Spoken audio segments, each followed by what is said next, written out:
Hey everybody, welcome back to another episode of The Sugary Sweet. Long time no see. I'm going to be posting more frequently now. So today I'm going to be bringing you a video showing you how to make a pound cake from scratch. If you are unfamiliar with baking, or if you just want to sort of strengthen your knowledge, this is going to be the perfect video. Let's shout out to Dixie Crystals. Thank you so much for the sugar. They reached out to me. I love the sugar. My family's been using the sugar since before I was born. I'm going to be showing you the recipe from the Dixie Crystal website. I'm not going to be doing the strawberry sauce part, but we are going to be doing the pound cake part. All the components for today's recipe will be found in the description field. If you're new to my channel, please subscribe and ring the notification bell. Sorry about the long intro, but we got that out the way. So the first thing is I have 3 1/4 cups of all-purpose flour. I'm using King Arthur's this all-purpose flour unbleached. You can use cake flour for this, but if you don't want to use cake flour, use all-purpose flour. I'm going to add to this a 1/2 teaspoon of baking powder. And it's actually 1 teaspoon of baking powder. Add a teaspoon of salt to this. If you're going to be using unsalted butter, I'm going to be using salted butter. I'm just going to mix the flour and our leavening agents together, and then we're just going to set this aside.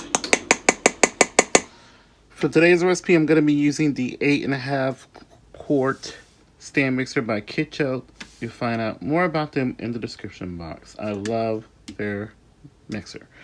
So I have 1 cup of unsalted butter in the bottom of my stand mixer, along with 3 cups of granulated sugar.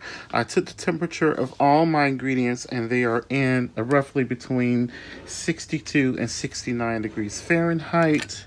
And this is really important. Okay, it's really important that your ingredients are in that range. So my butter, see, everything is registering. That's at 67.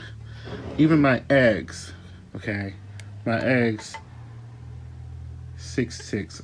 If your ingredients are lower than 62 degrees Fahrenheit, your cake are going to have so many different issues. Like, it's going to look doughy looking, but it's going to be completely baked. Or it's going to look like you're going to see a bunch of sugar granules, or you're going to see a bunch of oily looking streaks. Your dough, your cake might come out hard, crumbly like cornbread. It's just so many reasons why it's important to have your temperature at a proper, your ingredients at a proper temperature. So I'm going to cream the butter and sugar together. I'm going to cream it together on medium speed for about 7 to 8 minutes until everything is completely combined and it's light, pale, and fluffy. I will be scraping the bowl down in between mixing time. So we're halfway between mixing time. I'm going to just give the bowl a good scrape. Make sure you scrape the bottom center of your bowl at all times, every time you scrape your bowl, because the ingredients have a tendency to sink there and not get mixed. So I'm going to finish letting this cream together.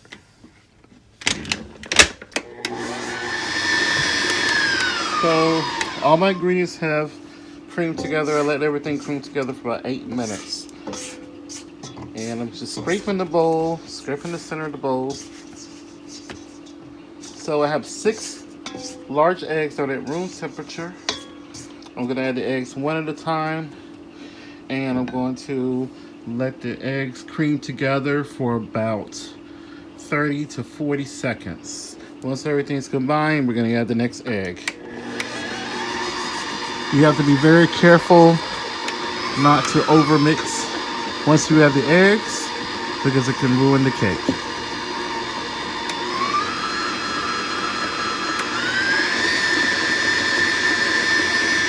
So after you see everything is combining together, nice and smooth, add the next egg, let it beat for about 30 seconds, and we're just going to repeat this process until we have all the eggs incorporated. When you're combining your eggs into the butter and sugar, make sure you stop your machine often and give everything a scrape, because like I said earlier, all your ingredients have the tendency to sink and sit in the center of the bottom of your bowl, and your ingredients won't be getting mixed properly. Okay, so I have all the eggs added. Go ahead and lift the head, and I did scrape everything. So look at how that looks. It looks good so far. Everything is nice and creamy looking. So we're going to alternately add the wet and dry ingredients. So we're going to start off by adding half of the flour mixture from earlier that has the flour, baking powder, and salt if you're using salt. If you're just mix until the flour dissolves.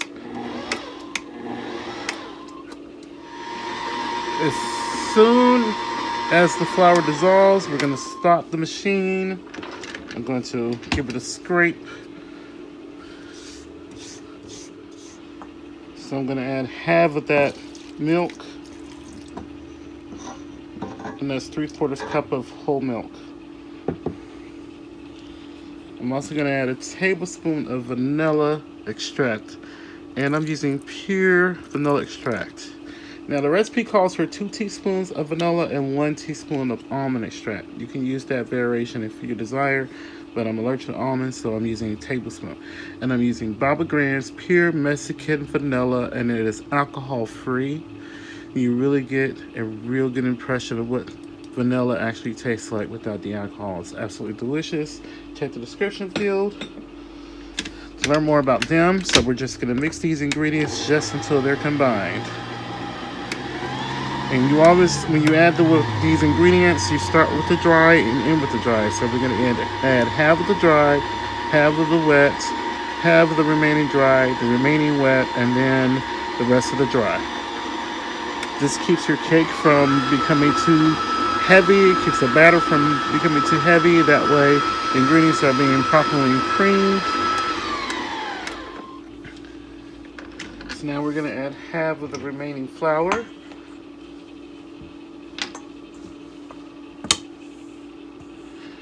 Mix until it's dissolved.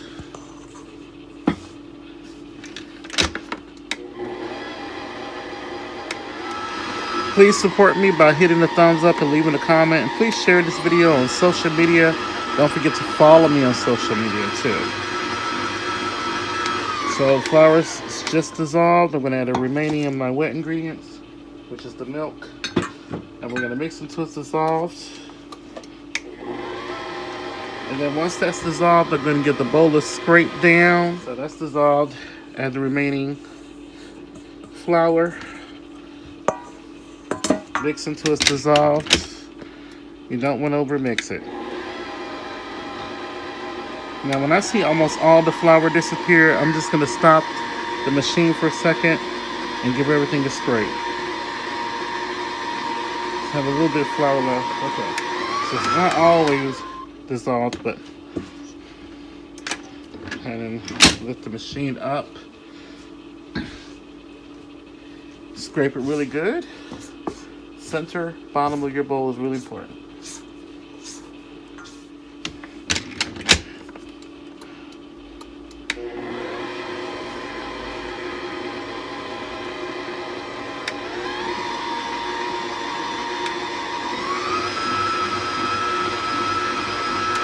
So all the flour is dissolved. That's it. I'm going to remove it from the machine and we'll be right back. I'm using a 10-inch spring form bump pan. Now, notice the center is a bit wider, so I'm only going to fill my pan to it's halfway full. So I still have quite a bit of batter left, so let me just smooth this out and we're going to see what we're working with here. So my pan is halfway full, so I'm just going to leave it right there. And I'm going to just bake the rest in a little 9x5-inch loaf pan. So I'm going to stick this in my preheated 325-degree Fahrenheit oven, and this is going to bake for about an hour to about an hour and 20 minutes. So the cake is done. It took an hour, and 12 minutes for my cake to completely bake. And now I'm going to let this sit in the pan and cool for about 15 to 20 minutes. And then I'm going to flip the whole thing upside down on top of the plate and let it cool.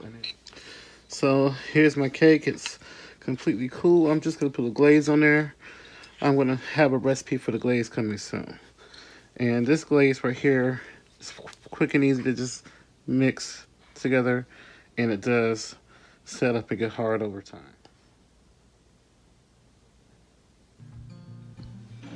Please subscribe to my channel and don't forget to hit the thumbs up and share this video.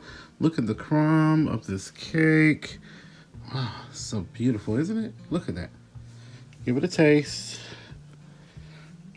I can smell the vanilla. I love the way Bobba Gran vanilla smells. You can really smell it. Look at that beautiful, tight.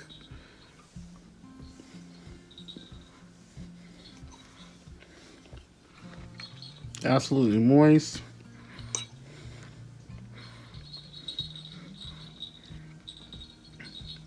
It's so super, super, super moist. Look at that.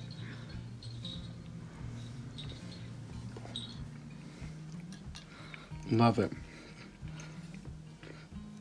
So there you have it, how to make this pound cake. I'm going to have several other pound cake recipes and other cake recipes coming soon. Thank you so much for watching The Sugary Sweet, where we're making the world a little bit sweeter.